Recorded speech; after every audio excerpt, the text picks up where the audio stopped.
Bonjour Inde. Aujourd'hui, je vais t'interviewer par rapport au site Gynéco parce que tu es militante chez Garth. Yes. Est-ce que tu pourrais nous parler de Garth? Et donc bonjour, je suis Lynn, donc militante à Garth.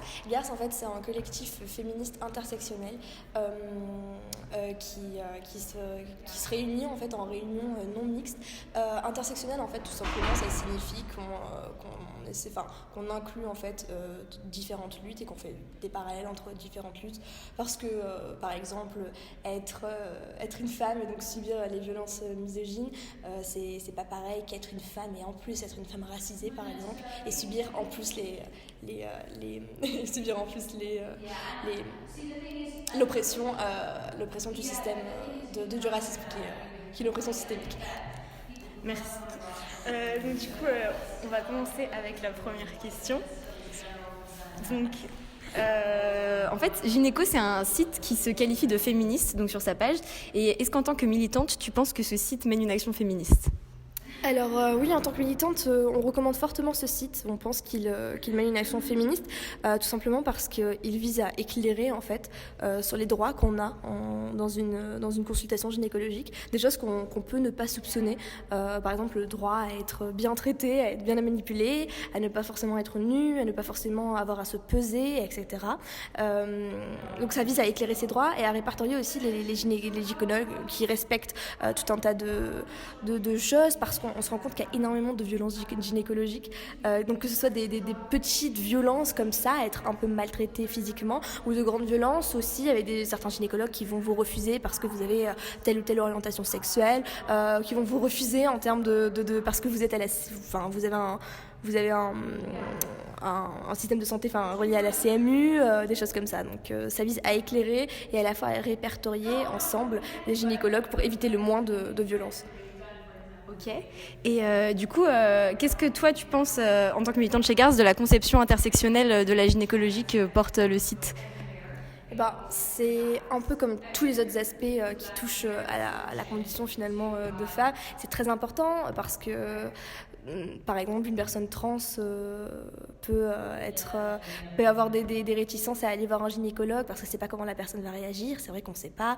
Il y a des tonnes de gynécologues qui refusent de prescrire, voilà. Enfin, personnellement, dans ma vie, j'avais consulté un gynécologue qui semblait pas prendre au sérieux mes rapports sexuels et mon besoin de contraception parce que du fait de mes origines en fait, mes origines racisées qui donc faisaient une certaine amalgame entre potentielles origines et potentielles choses. Donc oui, c'est important que ce soit intersectionnel, que ça prenne toutes les choses en compte en termes d'orientation sexuelle, si on est racisé ou pas, d'identité.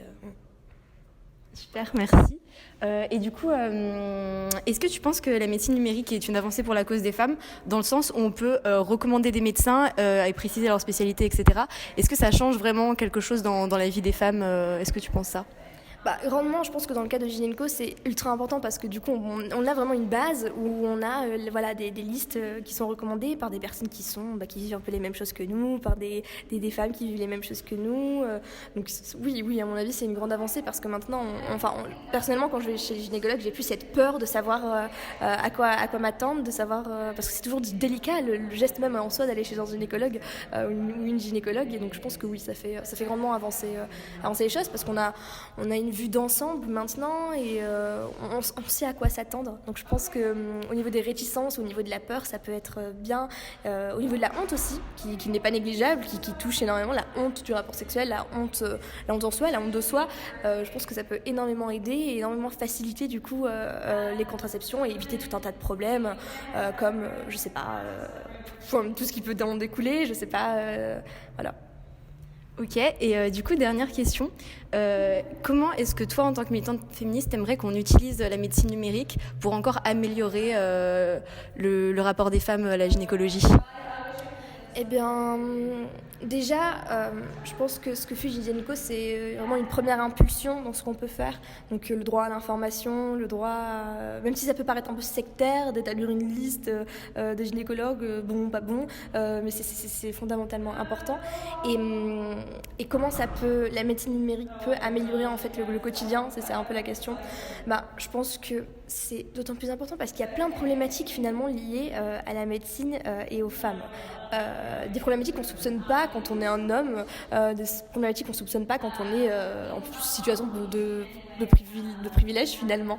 Et donc je pense que ça peut grandement améliorer au niveau de l'information, au niveau de la mise en place de certaines choses, au niveau de... je sais pas, des conventions sociales finalement, d'être mis sous T ou pas pour une personne trans par exemple, d'avoir accès à tel ou tel type de contraception pour une personne, d'avoir tel ou tel choix, tel ou tel... voilà. Oui, je pense que c'est grandement important et que la médecine numérique peut aider à faire émerger des choses comme ça. En fait, c'est un nouvel espace qu'on n'avait pas avant. Il n'y avait pas Ginenko à la fin du journal le matin, il n'y avait pas... Et là, oui. Donc je pense que oui, c'est grandement important. C'est vraiment important. Super, merci beaucoup Inde pour tes réponses. Et de rien, merci de m'avoir reçu.